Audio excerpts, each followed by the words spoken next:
àwa kan sára sọ́lọ́run ọba àwa kan sára sọ́lọ́run ọba ọba tí ó dójú àdúrà tiwa Muhammad tí ó dójú àdúrà tiwa o àwa kan sára sọ́lọ́run ọba ajitọ̀tẹ̀ yìí jọmọ́ mi ẹni Ọlọ́run fẹ́ lọ́lọ́run pé la ṣe ń dúpẹ́ fọ́lọ́run ọba tó kà wá káyọ̀fẹ́ rẹ̀ pé a bá wọn gàràfà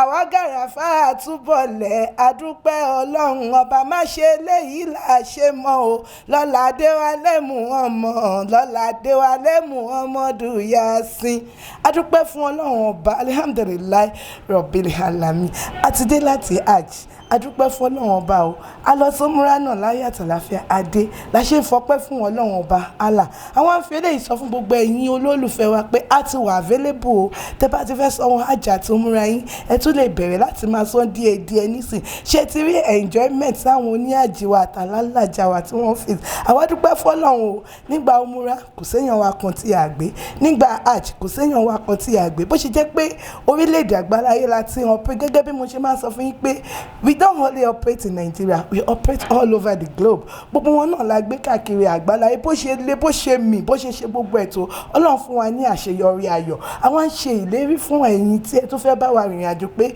we will always give you the best and the best and the best inshallah bi Qiblatyn. Gẹ́gẹ́ bí ẹ ṣe mọ̀ tẹ́bàdé mo jẹ́ kí n sọ fún yín we are always on board. Àwọn ò kí ń serve ní àjìwà o wọ́n máa ń serve ara wọn wọ́n máa ń jẹ nǹkan tó ń bá fẹ́ ní Mecca